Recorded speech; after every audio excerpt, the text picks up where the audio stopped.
Okay, I guess we're here. Yo, what's up, everybody? It's P-Sci, and I miss her. Shout out to the intro.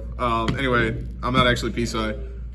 I have not uploaded in forever. I just want to get something out there because it's fun, I guess, and then I can shout him out, and then he can shout me out, and then we just do that. He won't shout you out. Until one of us die.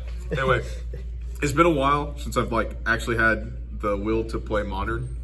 Thankfully, with Battles of Legend, which is just a great looking set. I love all foil, but I did get first to place today with some of the new cards out of it, which was the Orcust cards, and I paired it with the Mitsurugi engine. So it ends up being a very good and very powerful kind of a combo / mid-range deck. So I'm just gonna get into it. This is the Mitsurugi stuff first. The 3 Habakiri. This card's amazing. I don't think it's worth playing preparation because I don't think you want to search it that badly. You should have access to it fairly well. And good news is that both engines bridge into each other, so that's another reason why you don't need it. And we'll get into that in a second. Then one Futsu. This one's kind of extra. You could just play the Murakumo, which is this, but I'm also playing the Futsu because I want extension, plus I am playing another card to facilitate the third name, which basically makes it's not just like a fake engine, but it makes it like you have all 3 names in rotation. You can make a rank A, plus you can go to Dynamon to break boards. I just felt like the extra name was great. Then onto the little guys, we have the Kusanagi, the Aramasa, and the Saji. Just one of each? Yeah, just one of each. They're bricks. It sucks. You'll end up seeing one in the hand, usually often enough, but it's not the kind of brick where it's like you can't play the game. It just, that could have been a free card that you could have had there instead of attributing it from deck. But Kusanagi adds them back from Grave or Banish, Aramasa adds monsters, and then Saji adds spells or traps on summon or if they're tributed. So next we have the 3 Prayers. Pretty good card. Should have gotten an OTS Super. In the main deck, this is an end board piece, but in the side deck, you can also tutor for something we'll get into later. I'm sure you guys already saw it, but only 2 Ritual, and then I don't really need another. I don't think people play another. Also, I'm too broke to afford the third. So this is the other Rituals. Yeah, Mirror. This is to facilitate Futsu. Again, you don't play Futsu in Mirror in some builds, but this is just you can get all 3 names easily. You can establish a Photon Lord to protect from Nibiru and stuff, or you can go into Zombie Vampire, or you hard make Ding. That's how you bridge in your Orcust from just Mitsurugi. Because these guys are what, 8s? Right? Yeah, level 8s. So you can just organically make Ding Girsu. The only problem with that is you don't really bridge into the full Orcust thing, but in theory what will happen is you'll probably set a crescendo off of the Galatea you made from linking it off for Ding. Then that crescendo on your follow-up turn can get you into the Dark Machines. Only problem with that play is using crescendo is very costly, as it only allows you to Dark Machine monsters, which it's very difficult to play around when you're on the crackback because it limits your options by a big deal. So that's the main deck Mitsurugi package. That's the pro tag and the biggest one. Shout out to TGS. They're all signed up for the second locals and nobody wants to play. They just want to get a pack and get out of here. Onto the Orcust cards. But I mean, we're totally going to play the tournament and not break Konami. Yeah, my bad. They're not going to break anything. We follow the rules here. I love you, Konami. Anyway, 3 Gersu. This is the only card after normal summon and dumping. You can also establish 2 tokens, one to your field, one to their field, which is just, free real estate. 3 of the Harpour is it's fairly standard in what he does, but even normal summoning him is full combo. And then we're playing some 1-ofs, the Symbol Skeleton, Nightmare, World Crown, and World Wand.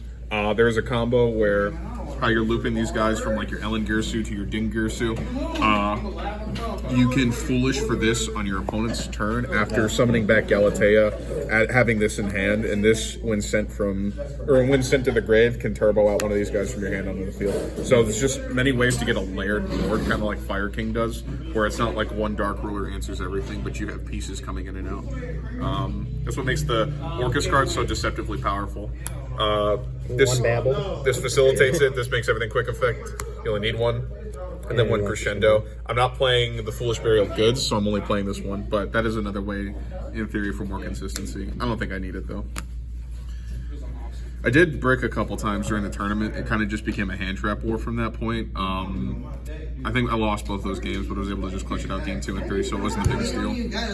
Onto just or rest of like non-engine or whatever. So Foolish, Called By, Talents. This is a starter, and then it's like Trinity, you have to.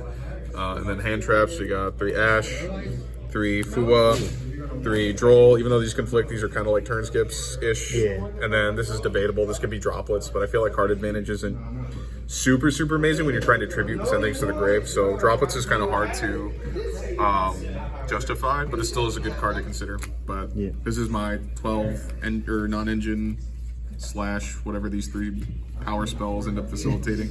I often end up having so much consistency that Foolish is just a card that I end up pitching for Galatea, since it was just another way to get to a name anyway. Anyway, onto the extra deck. We have the one Galatea I am only playing one, and thank God she's kind of expensive, but this card's great because this is it broken, as we say? Yeah, this is one of the only monsters I know that says you can summon this from graveyard, and normally everyone says, but banish it, will leave the field. This one doesn't. You just keep bringing it back every turn. Oh, shit. So you really only need one because it's so recursive. I am on the 2 Galatea. OG Galatea. Yeah, you know already the vibes. Shuffle one back, grab your Crescendo. You'll usually always grab Crescendo because now this one searches Babel. This one is for Crescendo. And Shout there out is Toss format. Yeah, thank you, Toss. And now there's no hard decision between do you want one really good interruption or a bunch of ones that they could potentially play around. It's no longer an issue. One long Girsu. This is the new original. So, this is OG? Yeah, so you shuffle 2 of your banished machines, and then you can shuffle 1 link monster you controls to the grave. Sorry, shuffle. It sends. My bad. It sends. And then the big boss, Ellen Girsu. Now the newer guy. Upgraded, 2025 is his year. This one is what helps you recur some monsters like your Girsus, your Nightmares, anything that banners on really. You can even add Crescendos. And then what it'll end up doing is it'll, on your opponent's turn, if they control a face-up guy, you can shuffle 1 card from your hand after you've used that recur effect to steal it permanently. So I took an Axis code today, and that was pretty good to push for, not for game, but it was a Malice player, so I put him in such a low marginal life points that he just could not play the game on his follow-up. So there was that. That is the Orcust Link monsters, and then we've got your SP, IP, and Dynamondo. This is generally... it makes sense, Dynamondo, because it's neutral. Generally, I break boards with the Mitsurugi cards. That's the thought process anyway, so I can make this before I dark block myself, so it really doesn't conflict. Because he's what? Oh, yeah, he's a... Or it just becomes an M4 piece. For IP. Yeah, for playing IP. This is really good in this deck.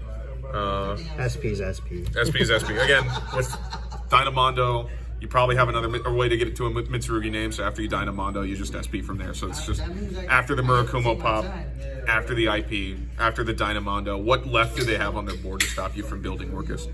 So, onto the rank 8s. You are playing 2, it's necessary. You will go through Ding a lot, whether to send, to attach, or just to keep. Are these both the Imposter? No, this one is an older one. That one's from Rarity or whatever? Yeah, or Duva, or Duav, I don't remember. And then this is... Monster Revenge. I really do like the stamped look of these. I hope they keep doing these with archetypal cards. I think that's very flavorful. And then onto the rest of the rank 8s, we've got Zombie Vampire and Galaxy Did you use Zombie Vampire today or not? Not today. This is a little more high rolling. This is basically saying I would do it if I had an Orcust in hand that I could somehow like get rid of. But the thought process is this is great for going blind first. When you're like, I need to know what you're on, so I'm going to Zombie Vampire to try to take a peek. I mean, see all non-engine. There is that, or there I put an engraver in their grave, and I'm like, shoot. There's that. Something to note, I've considered playing the Horus cards in this, and I know I talked about non-engine, but coupled with the fact that, these are just 2 engines that happen to have some synergy with each other, the Orcust cards do have good synergy with Horus already, enough to the fact that I'm considering playing that build. It really just is shoving. It's the same deck, but shoving in a couple. Mitsurugi, it's so 3 good engines, and then the extra deck I don't think would change at all because you'd still be able to make 2 very good, or actually all 3 of these off of Orcust or Horus. Your follow-up would be insane on top of the grind game that Orcust establishes. That's something I definitely want to try out, but I just wanted to go for this build first to see the strengths and really consider, like, can my hands kind of facilitate that? Do I fold the Droll? Definitely a lot of questions, but I think there's merit to it. I know people are playing the code Igniter, the ritual, the rank 4 ritual. Yeah, it came out of Cybers. Alan. I think that card. Yeah. I think that card's cute more than anything. It's a little goofy how you're just like, yeah, let me take these two bodies and try to make Mitsurugi still work. Yeah. I don't play it, so spoiler. These are the last couple cards. Again, your Orcust combo, you can go into King of the Furlimps naturally. Yeah. That's how you bridge into Mitsurugi. But again, there's never a point where I'm like, man, my ritual plays got stopped. Let me keep doing it. The ritual is just such good insulation for number one, breaking boards going second, and then number two, you lead with Mitsurugi stuff. They stop it, and you're like, okay, I got drolled or whatever, full Orcust combo. So I don't really know if I want to commit my Orcust engine to keep the Mitsurugi stuff going after I've already used the Feral Imps. So I'd rather play something like Evil Swarm Nightmare, where this is very good against like Malice, where you're booking mirror cards and they have to link someone with it, so it's kind of killing them. And then the last card to talk about, this could have been that Code Igniter. This is the flex spot, so if any card can change, it would be this first. There could be Typhon in the deck or whatever. But it's used. I mean, so like I said, in theory, you're doing Mitsurugi stuff before anything. So if they do let you get to Ding, if Ding can send, that's already one thing they can do. Then battle, Ding's big enough to get over something. At that point, an Exceed is battled. and then Zeus will either clear the board or answer another interruption. And then from that point, I just feel like you've had so many pushes just layered into like one engine that after they've spent everything to try and stop this and keep themselves alive, you're like, cool. Normal summon the Harpoor and then just go off from there. So that's why I think this is merit to be in the deck right now. There are a lot of options, despite all the locks, that I really do feel like some pieces can come in and go out. I don't believe in the code ad ignister or whatever ritual guy, but there might be situations where I'm like, damn, I really want a ritual summon. Not so much though that I want to compromise a Orcust plays. Anyway, thank you for letting me yap, but I'm gonna go onto the side deck now. We've got the trap. You got mid rolls. We got the trap.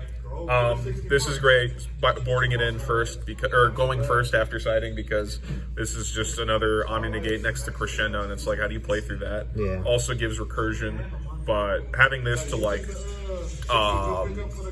having this with like Futsu, having this with Murakumo, it's just great keeping those guys live and in rotation, because the answering Mitsurugi, like, I faced Glads today, and he negated and destroyed my Murakumo after like targeting it with Imperm, but he had no cards in hand. But basically, because that Murakumo could not be Impermed and it left the field, it just blew up his whole board. He had like guys with like 3,000 or plus attack with like loaded negates, and I'm like, no way this one card answers the whole thing. So the Mitsurugi stuff can just not, it needs to be respected. And then having this going third, or going second, having this going second after siding, you literally secure games where it's like, that was their bomb, that was their Raigeki. Or maybe you saved your Crescendo for something like a board breaker, and it's like, now they have to play the game and they have to commit. This will answer it. Crossout Designator. There's a lot of Mitsurugi out there, so there's great for that. A lot of people want to do the mirror match, or even Orcust is popular, but also it's Crossout. You're mainly just doing this because you're just like, I need this to resolve. Lancia. Don't need to explain. Malice, also Orcust though. Yeah. Nibiru, because it's a very good non-engine, but it's kind of hit or miss sometimes. Phantasme, this is for Link deck, so Orcust is now a thing. Yeah, Orcust. And as well, Malice, of course. I didn't get to see it all day though. That's the sad part. It's like, I'll never see it. I know. So you did side it in, but you just didn't see it. Yeah, and I never do. Like, whatever. It's fine. 4-bit steals. So this is for Mitsurugi specifically. I need an upgrade for Baldrake, but this is my favorite card. But also, this is the hidden sauce for going against Orcust, because if they lead with Girsu and they're giving you a token, your Baldrake's alive now. So you banish whatever they just sent. And then now, if they try to make an extra deck play, you banish it with the Baldrake tributing the token. So that's why that card's very good. Of course, obviously, if you see it going first. Yeah. Or not, but in your opening hands. After a Magnemite resolves, it's kind of redundant. But again, this is just like first week out of the box. People are already topping regionals with it. There's a lot of theory going around. I want to add the Horus cards in it. That's what I want to do next. But it worked like a dream today. First place, I can't complain. Very happy to be playing Modern again. I'm not burnt out. But I appreciate everyone's time. And I hope that, just end the video.